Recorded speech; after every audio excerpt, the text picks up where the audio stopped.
My precious children of God, I greet each one of you in the precious name of our Lord and Savior Jesus Christ. ನನ್ನ ಅಮೂಲ್ಯವಾದ ದೇವರ ಮಕ್ಕಳೇ, ನಾನು ನಿಮ್ಮೆಲ್ಲರನ್ನು ನಮ್ಮ ದೇವರು ರಕ್ಷಕನೂ ಆಗಿರುವ ಯೇಸು ಕ್ರಿಸ್ತನ ನಾಮದಲ್ಲಿ ವಂದಿಸುತ್ತೇನೆ. Turn your Bibles to Psalm 4:8 and we will read this verse right now. ನಿಮ್ಮ ಸತ್ಯವೇದವನ್ನು ಕೀರ್ತನೆಗಳು 4ನೇ ಅಧ್ಯಾಯ 8ನೇ ವಚನಕ್ಕೆ ತಿರುಗಿಸಿಕೊಳ್ಳಿ.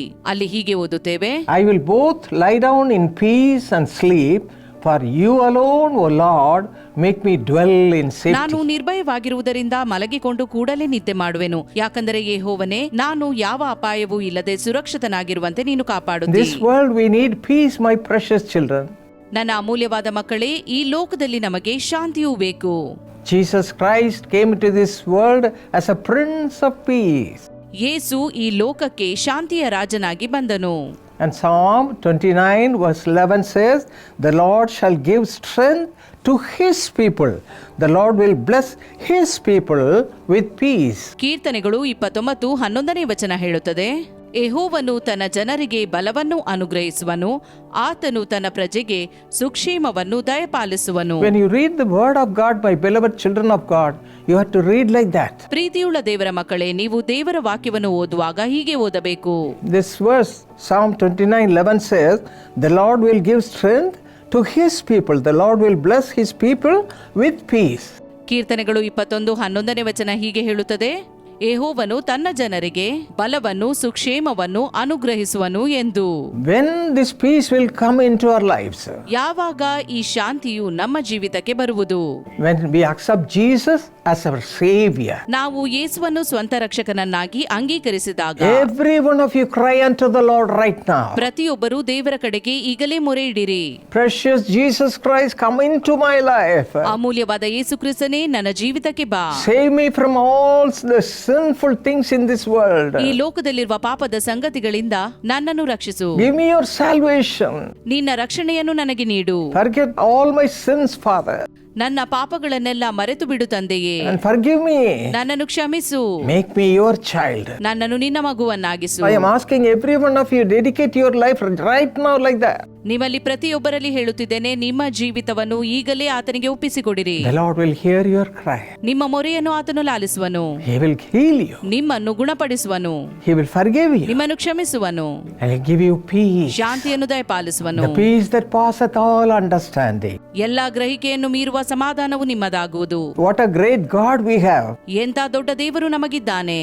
If you read 1 Samuel 30th chapter, we read about David. 1 ಸಮುವೇಲ 30ನೇ ಅಧ್ಯಾಯದಲ್ಲಿ ದಾವೀದನ ಬಗ್ಗೆ ಓದುತ್ತೇವೆ. He went through terrible time. ಭಯಾನಕ ಸಮಯದಲ್ಲಿ ಅವನಿದ್ದನು. There was nobody to support him. ಅವನ ಬೆಂಬಲಕ್ಕೆ ಯಾರೂ ಕೂಡ ಇರಲಿಲ್ಲ.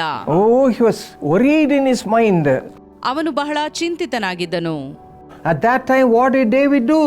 ಆ ಸಮಯದಲ್ಲಿ ಅವನೇನು ಮಾಡಿದನು? Read this portion carefully. ಎಚ್ಚರಿಕೆಯಿಂದ ಈ ಭಾಗವನ್ನು ಓದಿರಿ. 1 Samuel 30th chapter 6th verse, last sentence. 1 ಸಮುವೇಲ 36ನೇ ವಚನದ ಕೊನೆಯ ಭಾಗ. But David strengthened himself in the Lord his God. ಆದರೂ ಅವನು ತನ್ನ ದೇವರಾದ ಯೆಹೋವನಲ್ಲಿ ತನ್ನನ್ನು ಬಲಪಡಿಸಿಕೊಂಡನು ಎಂಬುದಾಗಿ ಬರೆಯಲ್ಪಟ್ಟಿದೆ.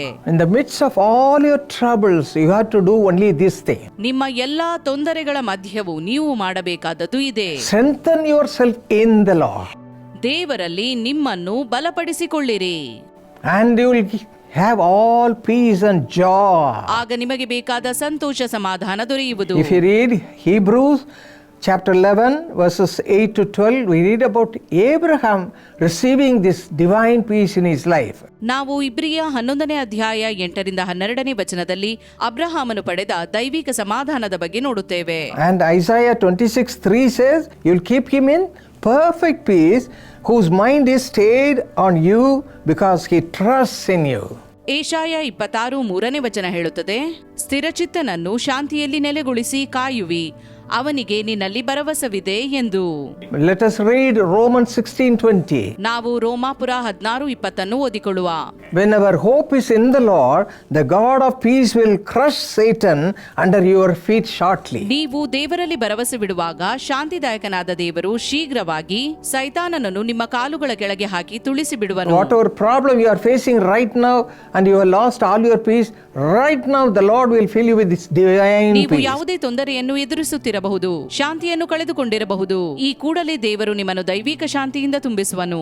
Shall we look unto the God of peace? ಶಾಂತಿದಾಯಕನಾದ ದೇವರನ್ನು ದೃಷ್ಟಿಸುವ. Our precious heavenly Father. ಅಮೂಲ್ಯವಾದ ಸ್ವರ್ಗೀಯ ತಂದೆಯೇ, Your children are crying unto the Lord. ನಿನ್ನ ಮಕ್ಕಳು ಮೊರೆ ಇಡುತ್ತಿದ್ದಾರೆ. They don't have peace, Father. ಅವರಲ್ಲಿ ಶಾಂತಿ ಇಲ್ಲ.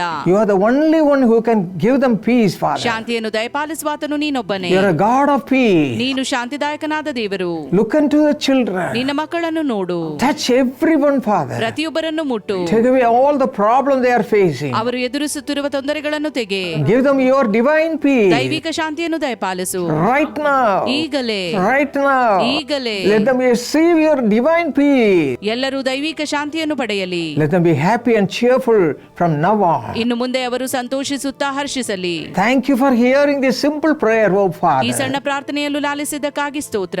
In Jesus' name we pray. ಯೇಸುವಿನ ನಾಮದಲ್ಲಿ ಬೇಡಿದ್ದೇವೆ. Amen. ಆಮೆನ್.